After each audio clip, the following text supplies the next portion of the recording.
A pesquisa sobre o perfil do egresso da educação à distância, ela surge muito a partir de um grupo, né, que é composto por professores da Universidade de Brasília, da UF, da Federal Fluminense, da UFPEL e do Instituto Federal Tecnológico de Brasília, né, que tem uma preocupação com a manutenção, né, das políticas e os fomentos, né, necessários para a gente continuar ofertando os cursos à distância. A preocupação maior é saber quais são os efeitos de um diploma para os alunos que são residentes em municípios pequenos e que adquiriram sua formação por meio da modalidade educação à distância. Compreender esse perfil é entender a importância da política pública, né, para o ensino à distância. É entender que não pode ser uma política que sofre interrupções, né, devidos a intempéries, eu vou chamar assim, né, da política partidária, por exemplo. Né? Entender que tem que ser uma política nacional, mas mais do que isso, tem que ser uma política permanente. Tá? Então foi por isso que nós fomos estudar um pouco quais são os ganhos, quais são as mudanças que impactam na vida de um cidadão brasileiro que se formou por um curso, né, da Universidade Aberta do Brasil. Né, nós trabalhamos com 12 estados, né, qual o impacto disso que ele leva, o que agrega de valor à sua atuação no seu município. Tá? Essa foi a principal contribuição da pesquisa. Então, essa pesquisa, eu vou falar um pouquinho dos resultados dela, né, para a gente poder entender por que é importante entrarmos, né, num trabalho, né, de investigação dos resultados, dos efeitos, dos benefícios ou dos impactos de um curso superior, né, para populações que estão em regiões, em cidades pequenas, de pequeno porte, que não teriam acesso a uma outra faculdade ou universidade se não fosse pela UAB. Né? Os resultados nos trazem que o grupo, participou da nossa pesquisa, foi um survey online, 84 pessoas, né? E o interessante é que não foram só cursos da Universidade de Brasília, mas de várias universidades no Brasil. E os resultados apontam que durante o perfil desse estudante ele é bem diferente do perfil do estudante do ensino presencial. A idade média é 39, 40 anos de idade. Né? É um estudante que durante o curso, a maioria deles, né, trabalhou durante o curso, tá? Então eles dividiam, né, a sua vida social, trabalho, o emprego, né, sua ocupação e mais as horas que são necessárias de estudo. E principalmente o que demonstra ao longo do estudo é que até do início do curso até a sua formação, ele agrega valores e competências, tá, profissionais que alavancam o seu salário. Né? Por exemplo, nós tínhamos pessoas que relatam que no início do curso percebiam entre 1 e 2 salários mínimos e nós tivemos um deslocamento grande do número de pessoas que passam a perceber entre 3 e 4 salários mínimos.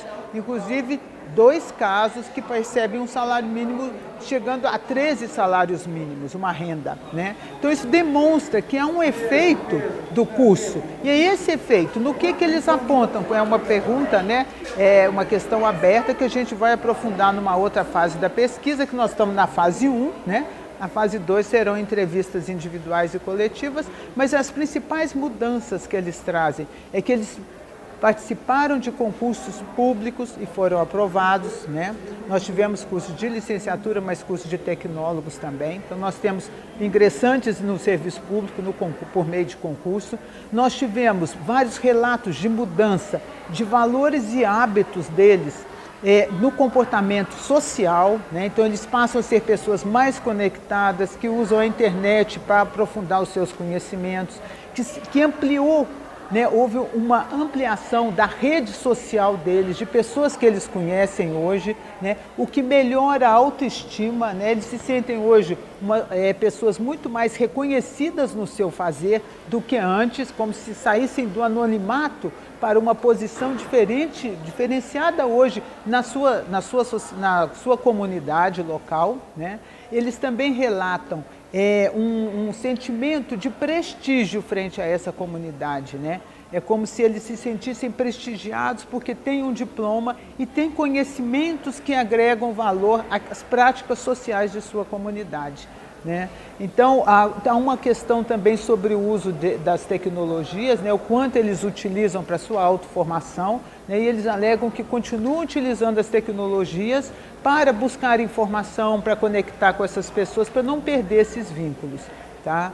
Então, essa dimensão, né, que a gente considera uma dimensão muito humanista, né, de quando você democratiza o conhecimento, né, então você tem um impacto diretamente no modo de vida da pessoa, né, na inserção laboral dessa pessoa. Né. Isso para a gente é o que traz o valor da importância da política da educação à distância no ensino superior, que foi exatamente o foco do nosso trabalho, que ela permaneça, né? Porque é só assim que a gente consegue chegar, né, nesses rincões,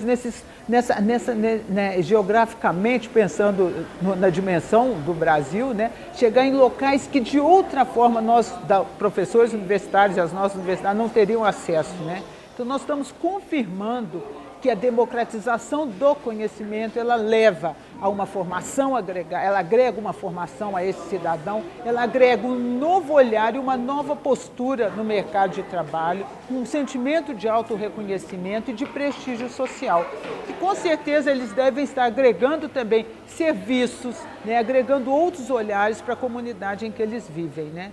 Então, a hipótese que tínhamos é que passar por uma universidade é algo que transforma as pessoas, é uma hipótese que está na literatura, mas principalmente para um aluno egresso, oriundo da educação à distância, essa mudança ela é muito mais forte e muito mais perceptível do que para um aluno do presencial que mora numa capital, onde ele já tem acesso a muitos bens, serviços, né, e cursos. Né? Então, para o ensino à distância, isso realmente é um grande mobilizador e um grande transformador no desenvolvimento dessas pessoas. Os maiores obstáculos que nós temos quando trabalhamos com pesquisa survey tipo online é o retorno. Né? O questionário foi disparado para mais de 500 pessoas, né? E nós sabemos ainda uma certa resistência em participar, falta justificativa em geral é falta de tempo. Então esperávamos um retorno maior, né? Apesar de que o questionário foi enviado 2 a 3 vezes, né? Para as pessoas que não responderam, mas o retorno ele nos traz uma certa restrição, né? Há uma análise mais ampliada de dados. Por exemplo, nós aplicamos, como eu falei, em todas as regiões do Brasil, havia estudantes oriundos da UAB, mas a região que mais respondeu foi a região sul. Né? Então nós acreditamos que pode estar relacionado a uma cultura mais midiática, de entrar, de responder, de participar de pesquisas, né, de opinião na web. Né? Então a falta de uma cultura, de uma confiança nesses instrumentos da web e falta de interesse, né? Esses elementos podem constituir uma dificuldade para a gente atingir uma amostra, né, populacional maior. Geralmente isso prejudica os nossos resultados, porque limita um pouco as possibilidades de generalização. Então, as dicas que a gente pensa, né, as orientações que nós daríamos ou recomendações para as pessoas que estão pesquisando, né, há muitos grupos que pesquisam a posição, a situação, o perfil do egresso, né, dos cursos à distância. Né? Eu acho que a principal dica é ter sempre um instrumento online, mas fazer o que agora nós vamos para a segunda etapa, que é constituir também eventos, episódios de entrevistas individuais ou coletivas, ou até grupos focais com essas pessoas, porque eu acho que essa linha é muito, a nuance que tem entre o que agrega para mim e o que não agrega, ela é uma linha que numa entrevista focal, por exemplo, né, um grupo focal, nós podemos perceber muito mais do que somente com um questionário, um survey online, mesmo como o nosso modelo que teve perguntas abertas. Né? Então acho que assim, agregar uma segunda etapa, né, buscando a partir do grupo respondente, você aleatoriamente escolher alguns nomes e buscar essas pessoas para um encontro presencial e aprofundar para entender que transformações, né, na trajetória de vida dessa pessoa, que transformações ocorreram que a levam a um lugar como um sujeito social, um sujeito político, um cidadão, a um lugar diferenciado após ter participado de um curso à distância. Porque principalmente nós temos que entender que do nível simbólico, do nível subjetivo, né, essas pessoas participando do curso, que ela sabe, eu fui aluno da UNB, eu fui aluno da UFSCar, né? Eu fui aluno da Federal Fluminense, né? Elas sabem que temos aqui uma identidade com uma instituição de renome, né? Nacional, renome internacional, né? Mas como que isso foi contabilizado para a transformação deste sujeito, né? Transformação em termos de subjetividades, a gente só conseguiria perceber num contato, num aprofundamento, né, desses dados, que até então são dados mais quantitativos, né? Então eu sugiro trabalhar um pouco mais em termos de dados qualitativos, tentando compreender a origem e principalmente isso que transforma e que modifica totalmente a trajetória de vida dessas pessoas, e eu diria mais, que aparece também, modifica o sentido de vida delas.